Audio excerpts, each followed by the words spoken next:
شهر مزار شریف ششمین دور مسابقات مبارزات آزاد تحت نام شب ناکاوت در سازمان ZFC.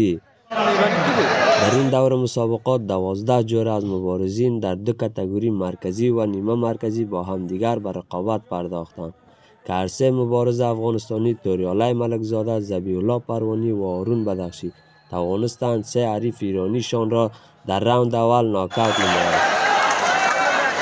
مصطفی امیری مربی سازمان نوریان رزم که به عنوان ترینر این سه ورزشکار ایرانی در مورد اشتراک مبارزینشان در مسابقات شب ناکاوت چنین میگوید: ما چون اولین بار بود که با سازمان ZFC همکاری میکردیم، خب چون ما در پروسای قبل و در ماهای و هفته‌های قبل در سازمان‌های دیگه هم مسابقه داشتیم، خب فایترهای ما خسته بودن و در دوره بازیافت و ریکاوری بودن که ما پیشنهادی از سازمان ZFC داشتیم. ما چون دوست داشتیم با این سازمان هم همکاری داشته باشیم، 3 تا از فایترها رو بردیم اینجا در خدمت شما باشیم.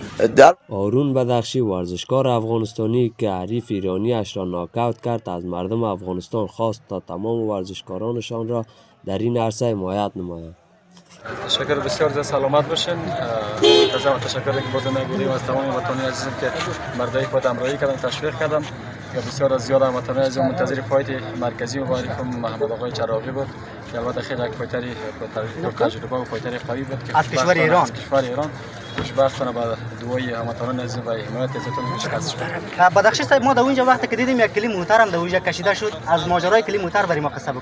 یک از علاقمندا بود، یک دوستا بود دیگه، بود برای ما توفا دادن، یک خیری ببینن، احساس پاکشان است که لطف بکنن در رسم خودمون همیشه با عزت داشته باشن. همین لحظه احساس بدخشی صاحب بگو از اینکه مشاو حریف ایرانی تا نکاوت کردی، چه احساس داری از همین لحظه؟ خب طبعا که فایت خارجی بود، یک احساس تمام هموطنان عزیز ما که نسیه احساس خوشحالی است. امیدوارم که همه هموطنان ما هم احساس داشته باشن، همیشه خوشبخت سربلند باشن. پیام تو بسیار کوتاه برای هموطنان خود، برای طرفدارای خود بگو دیگه در آخر. پیام ما همیشه که ورزش همیشه نشانه اتحاد همبستگی بوده. امروز قسمی که ما شما دیدیم در داخل سالن مسابقات از تمام ولایت افغانستان، چی پشتون، ازبک، هزار، همه با یک صدا تان یک بدخشی را تشویق میکردن. هدف ما است که اتفاق همیشه باعث پیروزی ما و باعث سربلندی ما همیشه هموطنان عزیزمان اتحاد باشن و دیگر احترام باشن. بسیار زیاد تشکر بدخشی صاحب، موفق باشید.